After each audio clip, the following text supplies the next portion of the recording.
Halo Ben, kabarku baik. Belajar di universitas dengan latar belakang yang berbeda memang memberikan perspektif yang kaya. Sebagai mahasiswa Palestina, ada tantangan unik seperti stereotip dan prasangka, namun juga banyak dukungan dari teman-teman yang membuat pengalaman ini berharga. Bagaimana denganmu?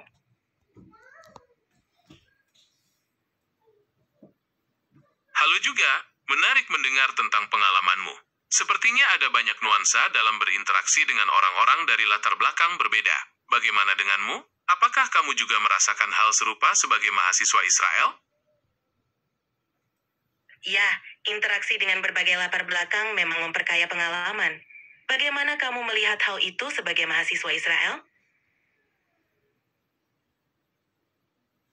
Iya, setuju. Interaksi dengan berbagai latar belakang memang memperkaya pengalaman. Sebagai mahasiswa Israel, saya juga merasakan hal yang sama. Ada banyak perbedaan perspektif dan pengalaman hidup yang bisa kita pelajari satu sama lain. Tapi, terkadang, perbedaan ini juga bisa menjadi sumber konflik atau kesalahpahaman, terutama dalam konteks konflik Israel-Palestina. Bagaimana menurutmu? Apakah kamu pernah mengalami situasi di mana perbedaan latar belakang menjadi penghalang dalam interaksi atau diskusi? Ya, perbedaan latar belakang memang bisa menjadi sumber konflik atau kesalahpahaman, terutama dalam konteks yang sensitif. Aku pernah mengalami situasi di mana perbedaan pandangan menjadi tantangan, tetapi berdialog dengan terbuka bisa membantu menjembatani kesenjangan tersebut. Bagaimana pendapatmu mengenai hal ini? Setuju, dialog terbuka memang kunci. Saya rasa penting untuk saling mendengarkan dan mencoba memahami perspektif satu sama lain, meskipun kita mungkin tidak selalu setuju.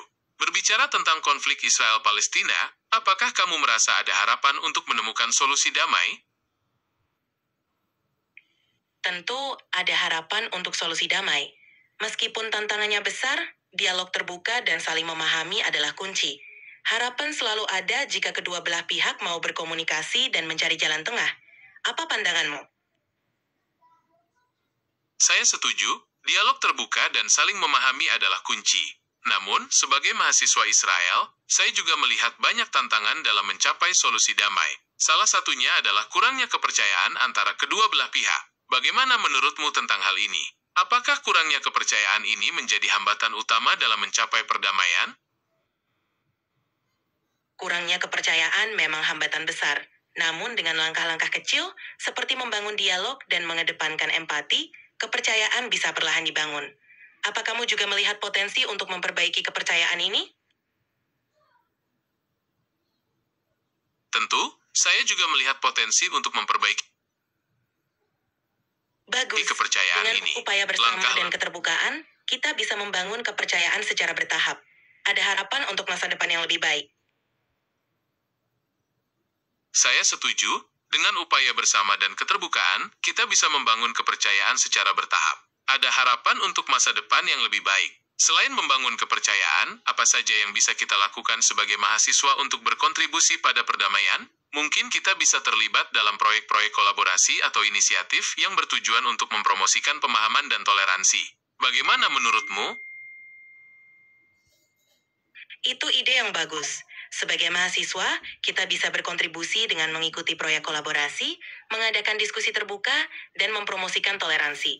Langkah kecil ini bisa berdampak besar dalam membangun perdamaian. Saya setuju, langkah-langkah kecil ini bisa berdampak besar dalam membangun perdamaian. Sebagai mahasiswa, kita punya energi, kreativitas, dan semangat untuk membuat perubahan. Saya rasa kita bisa mulai dengan inisiatif sederhana, seperti mengadakan diskusi terbuka. Kita bisa mengundang mahasiswa dari berbagai latar belakang untuk berdiskusi tentang isu-isu yang relevan dengan konflik Israel-Palestina. Membentuk kelompok studi, kita bisa belajar bersama tentang sejarah, politik, dan budaya kedua belah pihak. Membuat proyek seni atau media, kita bisa mengekspresikan diri melalui seni atau media untuk menyampaikan pesan perdamaian dan pemahaman. Apakah kamu punya ide lain tentang bagaimana kita bisa berkontribusi sebagai mahasiswa? Ide-ide itu sangat bagus. Kita juga bisa menyelenggarakan acara budaya, misalnya pameran makanan atau pertunjukan seni, untuk mempererat hubungan dan memperkenalkan kekayaan budaya masing-masing. Selain itu, kita bisa berpartisipasi dalam kegiatan sosial bersama, seperti kerja sukarela, untuk membangun rasa kebersamaan.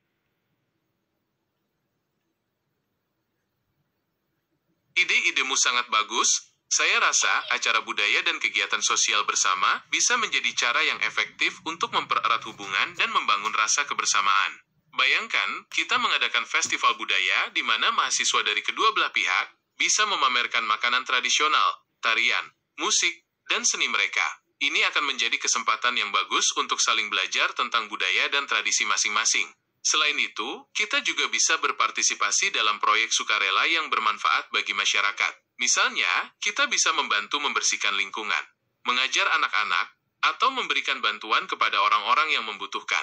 Dengan bekerja sama untuk tujuan yang baik, kita bisa membangun rasa solidaritas dan persahabatan. Apa pendapatmu tentang ide-ide ini? Apakah kamu tertarik untuk terlibat dalam kegiatan semacam ini? Tentu. Itu ide-ide yang luar biasa, dan saya sangat tertarik untuk terlibat.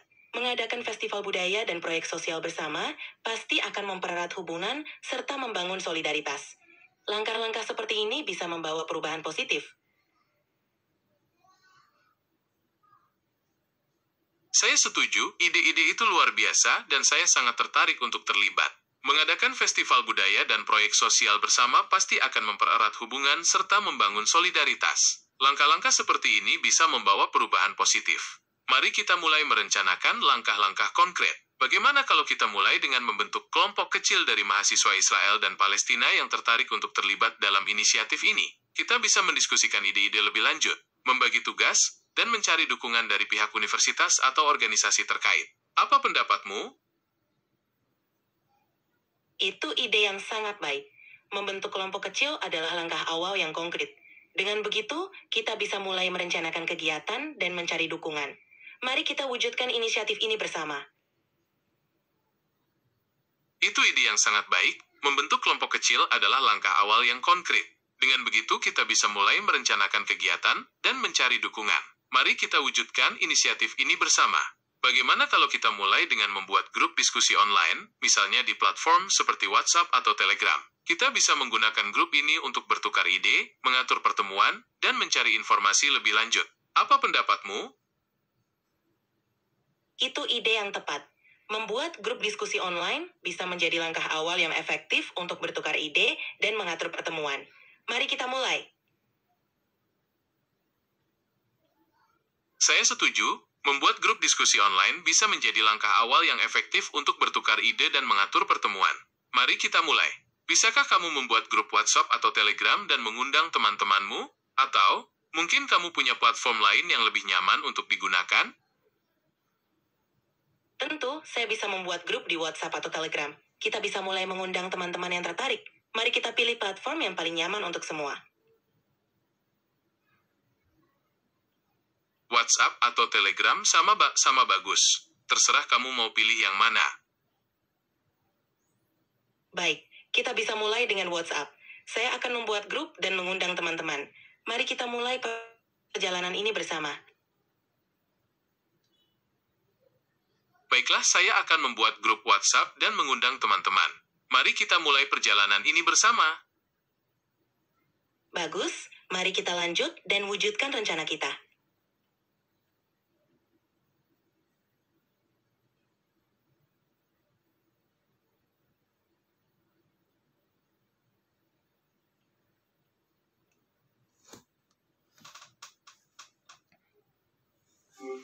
Demikianlah produk yang dibuat oleh warga Yahuda.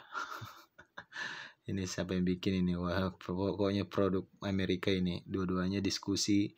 Tapi saya membuat ini seolah-olah jadi mahasiswa Palestina, ini mahasiswa Israel. Tapi mereka mencari jalan tengah. Tapi saya akan coba bikin video berikutnya. Mereka ini berdebat tentang konflik yang terjadi. Bagaimana awal mula kisahnya. Teman-teman kalau penasaran silahkan jangan lupa ya. Tulis kolom komentar ya. Terkait dengan bagaimana diskusi antar kedua AI yang sangat familiar ini. Oke.